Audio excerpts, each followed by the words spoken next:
বৃক্ষৰোপণৰ নামত ৰাষ্ট্ৰীয় ঘাইপথ নিৰ্মাণকাৰী সংস্থাৰ মৈমতালি প্ৰায় 50 কিলোমিটাৰ দৈৰ্ঘ্যৰ ঘাইপথত গছপুলি ৰোপণ কৰি দায়িত্ব সামৰিছে Jhantu construction India private limited নামৰ সংস্থাই।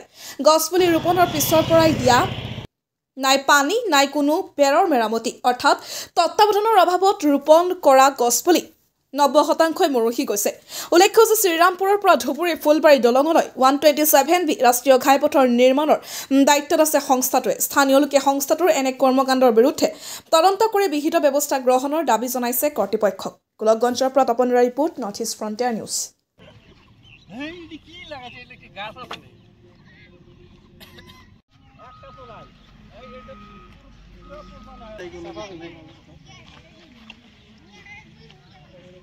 ধুবুৰী টু ফুলবাৰী ব্ৰিজৰ যেটো ৰাস্তাৰ কাম, এই আমাৰ ইয়াতে গছপুলি যিবিলাক লগাইছে, আজি 4-5 মাহ হ'ল। সৰু সৰু গছপুলি লগাইছে, সেই গছপুলি সব মৰি গৈছে, একো নাই। ইয়াতে কোনো খবৰো লোৱা নাই। আজি পানী চানী দিব লাগিছিল, পানী চানী দিয়া নাই। একবাৰ লগাইছে, মোৰ মন হয় এইবিলাক আৰু দ্বিতীয়বাৰ লগাব, পিছত উঠাই খাব, এইটো ব্যৱস্থা চুৰি কৰিছে। কিন্তু আমি লোকেল মানুহ হয়, আমি আমাৰ ঘৰৰ ওচৰতে আমি মূল বস্তু চাই আছো। মই ৰিকুৱেষ্ট কৰিছো যে আপোনালোকে গছবিলাক লগালে পানী চানীটো দিব লাগে না, পানী চানী আপোনালোকে নাই, একো নাই, এনেকে হয় নেকি?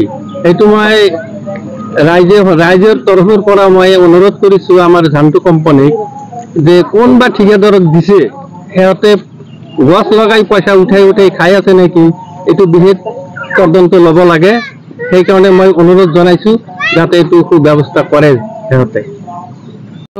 বিশ্ব শৰ্মা আমাৰ অসমৰ মুখ্যমন্ত্ৰী, তেখেত খুব ভাল মানুহ।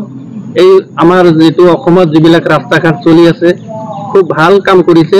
সেইকাৰণে আমি তাকো ধন্যবাদ দিওঁ।